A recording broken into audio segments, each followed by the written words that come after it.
Hello everyone, and welcome to another episode of Zeal or No Zeal. Today, up on the chopping block is Downwell, published by Devolver Digital.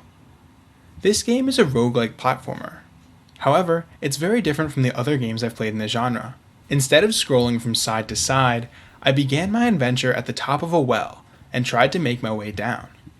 It's a cool premise. See if Downwell excites in this episode of Zeal or No Zeal. There's not really any story content in Downwell, and the main incentive really only comes from the gameplay. Yet considering the price point, this didn't bother me at all. Still, there are plenty of areas where the developers include world building.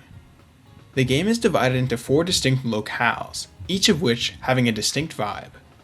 One is a stereotypical dark well. There's nothing too special at this point. However, as I descended deeper into the well, the locales got more interesting. Of course, there are only 4, but they were still super cool. The next was a catacomb, and the third incorporated underwater elements. The final one was very close to empty. Each incorporated new thematic designs and continued using old assets.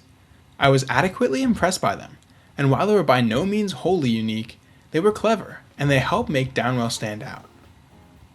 As much as I enjoy the thematic design, the gameplay is much more important to me. Thankfully, I was not disappointed in that regard either. The main character navigates the world with gun boots. This was interesting, and something I hadn't seen in other titles. I shot weaponry that also pushed my character upwards a little bit. The same mechanic that I attacked with also controlled or at the very least influenced my movement. It was clever, and I enjoyed mastering this novel design philosophy. This was not just as simple as that though. There are multiple different weapons that I could find on a run. Though I could only equip one at a time, collecting a new weapon often boosted my health or increased the amount of ammo I can hold in them. It was always interesting to try out something new.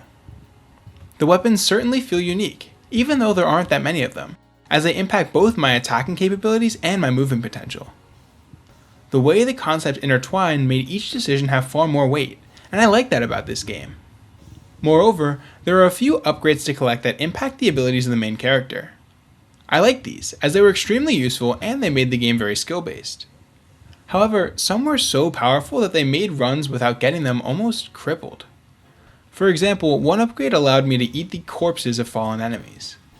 After eating a certain amount of them, I could get health. It doesn't seem innately powerful initially. However, health scales in this game.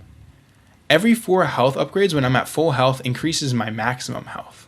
This was huge and incredibly significant. If I didn't get that health upgrade, and if I took too much damage early on, the run was severely hindered, and I often wanted to reset. Since this upgrade seemed so much more powerful than the rest, the runs blended, and it made me prioritize getting this upgrade over all else. Despite this, I had fun playing the game multiple times. First, there are multiple different styles to play the game with. None of them seemed innately better than the rest, and I appreciated that. There's also an unlockable hard mode, which further added value to revisiting the title, especially upon completion. However, the most interesting way the game added value is by having such a high skill ceiling. The game strongly incentivizes combo play. In this game, that means killing enemies without landing on the ground. There are some exceptions, such as shops or other void areas, but largely, the game pushed me to keep away from the ground. If I racked up a large enough combo, Downwell rewarded me with in-game currency and health.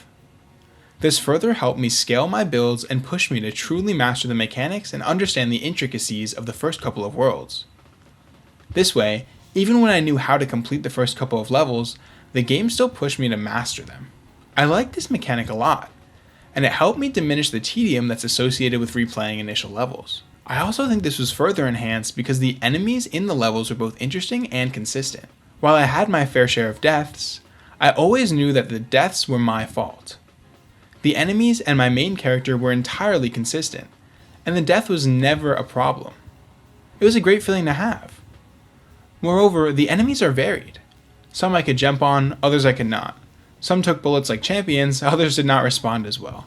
They were clever, and I enjoyed taking them out, and on occasion I didn't mind getting taken out by them. Finally, Downwell does an excellent job at making me feel rewarded for playing it. As I progressed deeper into the well, I got new color palettes, different achievements, and different styles. It felt good, even when I lost. It doesn't seem like the biggest achievement in the world, but I was wholeheartedly appreciative that the game made me feel good.